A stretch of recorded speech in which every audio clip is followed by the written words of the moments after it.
you get to choose what photo is on your pass? No, they're all the same. It's just a stock photo. Yeah.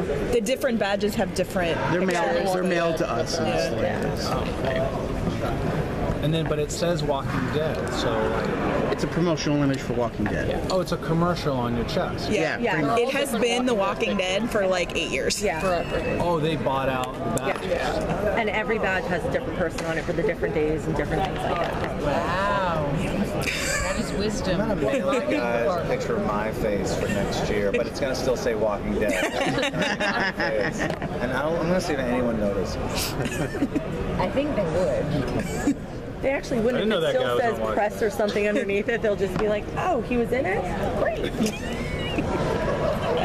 So Charlie had some redeemable moments this season, even though he kind of overall was a con man. Are we going to see more of those redeemable moments in season 2? Help me with that. It's hard for me to say, you know what I mean? Redemption is complicated in the world of Shut-Eye, though I think you'll understand why Charlie does what he does. I think you have more of an understanding of the layers of Charlie Haverford, or Charles K., depending on what you prefer to call him. I mean, we learn a lot about him, and I think part of why he's redemptive is what Jeffrey brings to the role. I think he would inherently care about Charlie as an audience, because if someone else was doing it, the humanity that Jeffrey brings to such a broken individual would maybe not be as elevated. But I think we automatically will redeem him from certain things, and I think you're going to be very surprised by certain things he does that might feel a little not so redeemable. Yeah, not so redeemable. Though he was pretty rotten at times in season 1. I think at the heart of Charlie, in his very diluted sense of self, is I'm doing right by my family. I'm doing the right thing for my wife and son. And I think as long as we stick with that mooring, then I think there's reasons to forgive him. I think if he was just out for the con and for the profit, you could write him off and be like, that's not interesting. But you know, I think we work very hard on making sure why he's doing this, and that's family. When you found out what was going to happen in season 2 and you got the scripts, how did you? Was it how you felt the characters were going to go after the end of season 1, or were you very surprised? What's going to happen? Well, there's a bit of a journey that happened between season 1 and 2. We hired a new showrunner, and a new writer's room. Yeah, and a whole new writer's room. In fact, just the cast are let's say there's 120 people in the production. Only the cast and remained. 2 producers. Yeah, so there's 110 people were brand new. Wow. So we moved from Vancouver to LA. We hired a new DP. We had a new showrunner, a new writer's room, new props master, new wardrobe, new location, everything.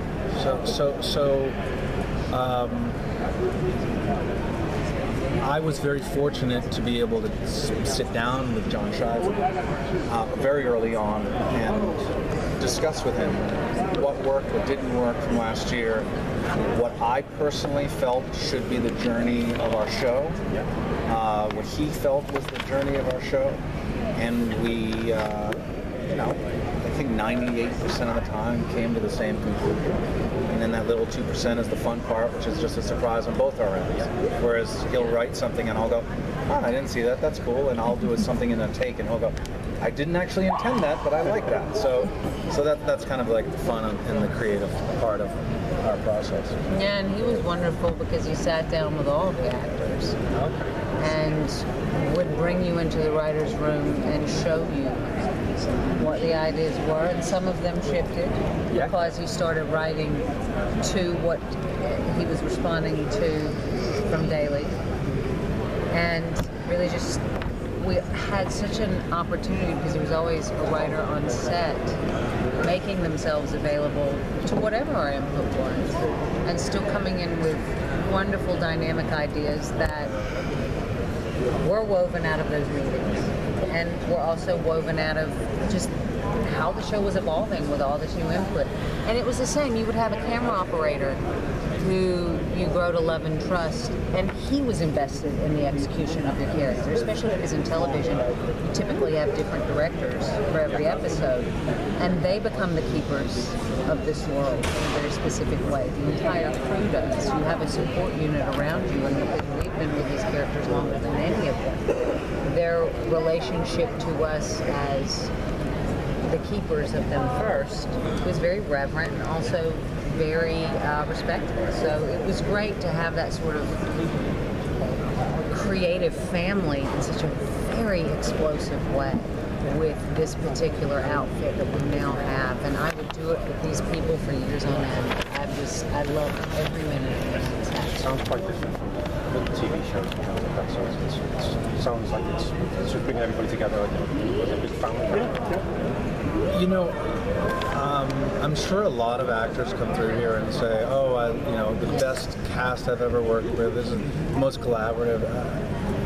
And not that you can believe me more than anyone else, but there isn't a more dedicated, collaborative cast that I've ever worked with in 25 years in this business, and they will fall on a sword for you. They will throw themselves in front of a bus for you,